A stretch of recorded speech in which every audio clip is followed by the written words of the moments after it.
Շնորհակալություն ազգային ժողովի հարգարժան փոխնախագահ, մեր ընդդիմությունը էլի հերոսաբար լքել է դա ալիճը եւ չի մասնակցում քննարկմանը եւ սա հերթական անգամ վկայում է նրանց ողջ քաղաքական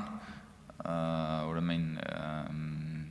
ուժի եւ կշռի մասին եւ ես ուղղակի ուզում եմ իրենց դիմել, որովհետեւ նրանք տարբեր բաներ էին, աճպարություններ էին ուզում անել, ասում են տենց մենք դեմ ենք,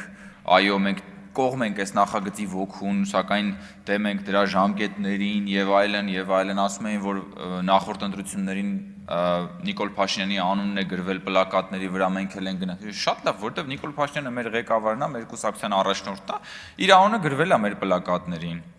Բայց մենք գնացել ենք ընտրության որպես քաղաքացիական պայմանագիր կուսակցություն, խոսքը դրա մասին է։ Եղեք ձեզ դրել էշի տեղ, ասենք դուք չեք հասկանում, ինչի մասին է խոսքը։ Կամ որ տենց բանը, լավ բանը անուններով գնալը, խիչ եք դուք ձեր դաշինքի անունը, ասենք դրել բան,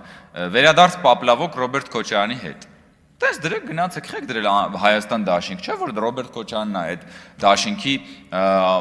բանը առաջնորդող ուժը։ Կամ ասում են, բանը 2 ամիս առաջ փոփոխություններ են անում, նշանակում է, որ քաղաքականապես խաթարում են բան եւ այլ քաղաքականապես անընդունել է։ Բա քաղաքականապես անընդունելի չի, որ այդ 2 ամիս առաջ այն քաղաքական ուժի առաջնորդը, որն ուզում է գա ժողովրդին փրկել, դեռ 2 ամիս առաջ մի անգամ ժողովրդի հետ չի խոսել։ Մի անգամ ժողովրդի հետ չի երկխոսել այն ժողովրդի հետ, որին ինքը պատրաստվում է փրկել։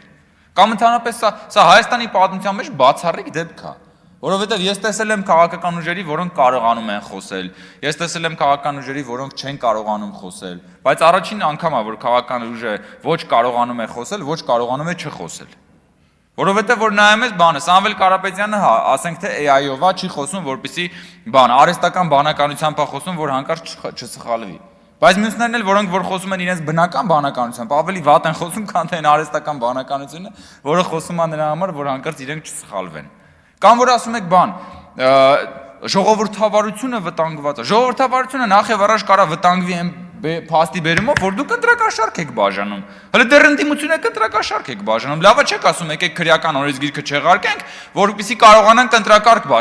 ընտրակաշարք բաժանել, թե չէ ժողովրդավարությունը կխաթարվի։ Խելքներից ձուն գա։ Հավանիչ տեսանյութը եւ բաժանորդագրվիչ նորությունները բաց չթողնելու համար։